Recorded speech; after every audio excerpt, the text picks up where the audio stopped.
welcome to our second Poly Talk. In this series, we cover powerful topics and share meaningful stories from inside Poly. We are joined today by Mahlahnee Cobb, Vince Griffin, and Howard Brathwaite from our Hugh Employee Resource Group. Together, they'll cover how to be inclusive even when it's inconvenient. Thank you all for being here and sharing your stories. Hi, I'm Vince Griffin. I work within the sales organization here at Poly. I'm also a Hugh Employee Resource Group member whose aim and focus is to help to foster multicultural diversity and awareness to all ethnicities at Poly. So delighted to be here. Hi, I'm Howard Brathwaite, and I'm head of global sales modernization here at Poly. And I'm really excited to be part of the Hugh Group also, as Poly focuses on diversity and inclusion in a meaningful and tangible way. Thanks, Howard. Hi, everyone. I'm Mahlahnee. I'm the Director of Global Service Operations and a proud Hugh member. With my global role, I get the privilege of working with many diverse cultures around the world. And I'm so happy to be joining you all for this Poly Talk today. So let's go ahead and kick off our discussion. So diversity is on the mind of many organizations, not only because it's the right thing to do, but also because it's been proven to be profitable based on many studies that are out there. And there's nothing really new about this topic of inclusion. There are experts and seminars, groups and organizations that focus solely on this. And some say, sure, we'll just hire accordingly. We're going to pick the right person for the right role. We're going to put them in the chair. We're going to magically be diverse. But what do we do when being inclusive is less than convenient for a business or a group? Howard, I know you have some experience here. Why don't you share with us?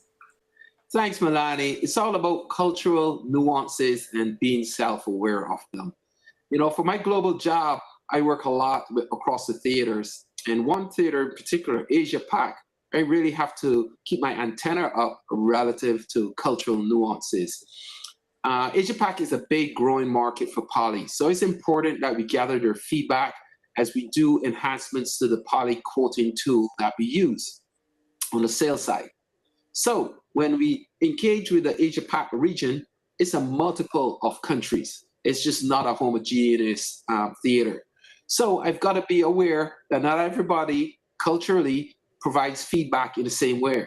Some of the markets, they're very guarded around providing negative feedback, or I say feedback on where we need to improve. And other markets, they're very free-flowing in providing feedback on where we need to improve. So for some markets, it just takes a little longer to tease out that feedback to really get that candid perspective on what can be done to improve the quoting tool here at Poly. The other thing we need to be aware of also is languages around cadences. So accents. I'm from Barbados, so I'm well aware of it. In Barbados, we speak a lot faster. Here in the US, I slow it down so that everyone can understand me. There are parts of Asia Pac, though, where the accents are definitely different. And so you just have to make that effort to be aware that different language, cultural nuances on the accents, you just have to be aware of. And sometimes you just have to listen a lot harder. How about you, Mahlahnee? Any experiences around that area? Actually, Howard, yeah, thanks. I can definitely see some cultural differences between the regions, right? I do tailor my interactions to the audience that I'm working with, and I find that to be really, really helpful. It does make our work more interesting and dynamic. And I kind of feel like if we can relate to nuances of how information and collaboration work across cultures, our projects move a lot faster with a greater level of participation, and everybody feels like we're being inclusive when we're really doing our best to do so. Vince, what about you? Yeah, Mahlahnee. So I can relate to that. I do that almost every day. So when it comes to communication across the regions or globally, for me, I try to be sensitive to the communication method, the option, the tool that's used that best fits the situation or topic for which I need to collaborate on, right? We're a group here, we're a team, it's not an individual. So we're all working with others to get a job done or jobs done. So for me, again, the communication method and options I pay attention to. And if I send something out, communication, I pay attention to the responses or non-responses that I get. A non-response doesn't mean it's okay. It just means that, hey, maybe you may want to reach out to this individual and just say, hey, are you okay? I didn't get a response from you, right? So there's that. But the pivot in between communication method you have to be aware of and be sensitive. And again, depending on the responses or non-responses I get, I take it different ways. So absolutely agree with you, Mahlahnee. Tailor in interaction, be more sensible or sensitive to that. It has been key for me and helps to move the ball forward, right? And make sure everyone is included. So thanks, Vince. With that, I think we can move on to our next point. Yeah, sure. So with our second point here, ensuring that all the right people are included in your meetings, in my meetings, in meetings is very important, right? And with the use of technology, really isn't a great excuse as to why we couldn't have all the people included in meetings. Yes, there is a lot to organize, and especially when there are folks that are everywhere in the world, right? On different time zones. But guess what? No one really wants to be left out, right? Or not included in a meeting or a discussion for which they feel they should or need to be part of. Now, there are times where the meeting must go on, right? And we got to keep the ball rolling, right? But even in those times, here are things that I do that may be similar to what you all do. First thing is, I just record the meeting, right? I mean, everyone's not going to be able to join at the same time. Again, calendars need to be aligned, right? So I record the meeting. Very simple. Record. So that helps with folks that aren't able to join at a particular time, and they can join and see what happened or what was discussed or what was shared. Secondly, I just give a heads up, right? Say, hey, by the way, we're going to record that meeting, and your input is very important to us and to me. More than happy to have a follow-up, but take a look at our recording, and let us know, right? And happy to have a follow-up. And the last thing is I would just adjust my schedule, right? I'll come in earlier, start the meeting earlier to accommodate, someone in Poland or someone in India or someone in Brazil, right? It all depends. So I'll adjust my calendar or my schedule to accommodate. So whether I come in earlier or stay later. But those are just three things that I do. But let me ask Mahlahnee, let me ask Howard, like, what are you all as leaders in our organization and organizers of meetings? What do you do to ensure that all the right people are included in your meetings? So Howard, I'll start with you. Thanks, Vince. I mean, we definitely think alike. So I do two of the three things you do. The first one is I'll have a morning meeting and I'll have a nighttime meeting. Morning meeting will cover EMEA, Europe, and it will also cover Americas. And for me, that's normally around maybe somewhere between 8 to 11 Eastern New York time. And then at night, I'll have an Asia Pac call, and that will probably be around somewhere between 6 to 9 my time, New York time. Seems like a long day, but what it does, it ensures that everybody has a voice from all the theaters. The other thing I do, though, is what you do is I click record. And so both meetings, I will record and share the link to the recording. And that ensures that folks who are in Europe or the Americas or Asia Pac, even after I've set up two meetings, they're still able to hear what went on, provide some feedback to me via the back channel after they've listened to the recording. So for me, it's really a way to try and make sure everybody is included and being part of being at the table. Yeah. So Mahlahnee, what do you think?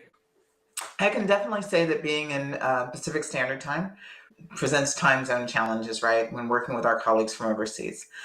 India, for me, is the biggest challenge, only in that we don't have any overlap in business hours. So when it's noon here, it is midnight there, and there's no way to really cross those over and get a good meeting on the calendar. But, still, it is very important to solicit feedback from these regions, right? So often for my team, we trade off who's going to work outside of business hours to ensure that everyone's voice is included in any discussions or decisions or conversations that we need to have. And as Howard said, sometimes it does create a longer workday, but it's absolutely worth the extra effort to make sure that our needs are met all across regions and everyone has to gets an opportunity to speak on a certain topic, right? Wow, I love those. That's great. That's great. So now we move to our third point. So again, just to recap, we heard from Howard on how to be sensitive to cultural nuances. And you heard from me on ensuring that all the right people are included in meetings, no matter where they're located. So now, again, we get to our third point with Mahlahnee, who's going to tell us more around ensuring that language does not become a barrier to building the right team. So Mahlahnee, over to you. Thanks, Vince. So yeah, language not being a barrier. I do have a story I want to share with everyone that'll kick us off on this topic. I needed to hire someone for a particular role in my organization, and we were looking to hire out of the Central and Latin American area, right? And I read several resumes, we conducted interviews, and I finally found a resume of someone that I thought could really do this job. He had all the right credentials, he knew all the right software packages, he just looked like the guy that could fit this role. And when I spoke to talent acquisition, they let me know that he doesn't really speak any English. So what I did is I thought to myself, should I let my inability to speak anything other than English defer me from giving this gentleman a chance at a job? And that didn't really sit right with me. So what we did was I conducted that interview anyway, right? I did it with a bilingual team member. So we conducted it in a crossover between English and Spanish. And we ended up hiring that candidate. The interview went fantastic, and we hired him to work, and he's still with us today. Wow, that's really good to hear. And then what do you see for the future for this successful candidate? What do they bring to the table additionally, you think, in the future? So, today he's really thriving on my team. He knows when he's doing well at his job. He knows when he's contributing exceptional work, which is often. And I know when he's not so pleased or pleased with the project that's going on, right? Because spoken language isn't really our only form of communication. We have body language and different signals that tell us whether or not someone is happy, sad, etc. Right? So he's doing fantastic right now, and I just see his role growing in the organization. Yeah, that's awesome. If I could come back, Mahlahnee, to the language barrier and making sure that that doesn't get in the way of building the right team. Maybe you could share a little bit more for our listeners on how are you ensuring that that is just what you do and how you how you hire and how you build the right team, looking beyond the walls of language, right? Like can you talk a little bit more, maybe around the gentleman, but the principles that you keep in mind when it comes to not letting language become a barrier? Right. So we do make allowances, Vince. We understand that there are some language gaps and maybe some different things that we need to do. So this gentleman does write in English, so that does help a bit. But again, much of our communication is nonverbal. So, we pick up on those body language and those cues that we always see. And thanks to our video equipment at Poly, we can do that pretty easily. The other thing that my team has done is we started doing meetings in both English and Spanish, and we switch often back and forth between the two languages. That's really, really fun for us, actually. And as a result of that, I have one employee who's actually taking a Spanish class, and this person is obviously taking an English class. And so that's growth on a different scale than business. Everybody is getting involved, and it's becoming an enriching experience for everyone on my team. Everyone's super excited about it.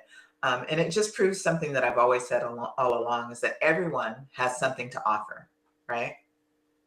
Wow. What a great way to bolster our final point with everyone has something to offer. So in closing, we encourage everyone to be inclusive, even when it's inconvenient.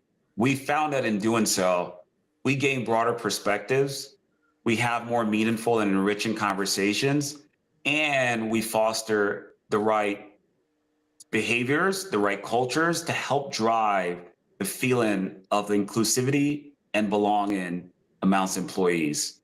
So we hope you enjoyed our talk today and found the information shared worthwhile.